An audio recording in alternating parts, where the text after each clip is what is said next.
निश्चित रूप से। यहाँ एक छोटी कहानी है जिसमें एक किसान, उसका वफादार कुत्ता और एक बैल शामिल है।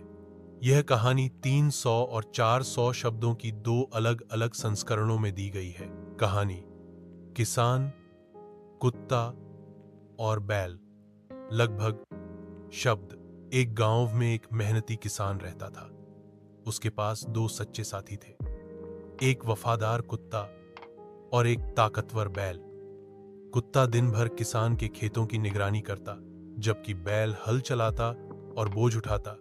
तीनों की जीवन साधारण परंतु सुखमय था। एक दिन किसान बीमार पड़ गया।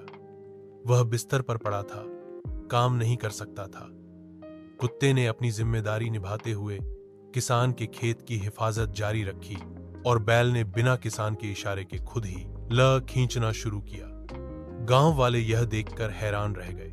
रात को कुत्ता किसान के पास बैठा रहता और उसकी सांसें सुनता, जबकि बैल अपने खाने से पहले किसान के दरवाजे के बाहर खड़ा रहता, गोया उसकी खैरियत जानना चाह। यह हुआ। इन दोनों जानवरों की वफादारी ने किसान के दिल को छू लिया। कुछ दिनों बाद किसान स्वस्थ हो गया। उसने कुत्ते को गोद में लेकर प्यार किया और बैल के लिए मीठे गुड़ की खास खुराक बनाई। उस दिन के बाद किसान ने कब ही जानवरों को सिर्फ काम के लिए नहीं समझा, बल्कि अपनी फैमिली का हिस्सा माना। कहानी किसान, कता और बैल। तकरीबन 400 अल्फाज। कसी।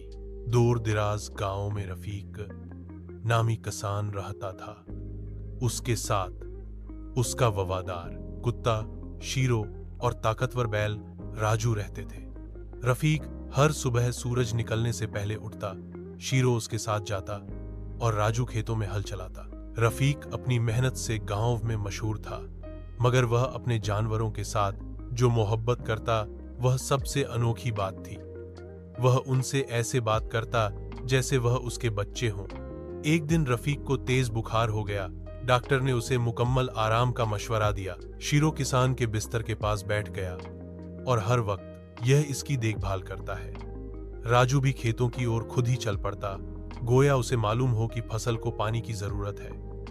गांव वाले हैरान थे कि जानवर कैसे इतने समझदार हो सकते हैं। शेरू हर रात रफीक के कदमों में सो जाता और दिन में किसी को भी घर के करीब न आने देता।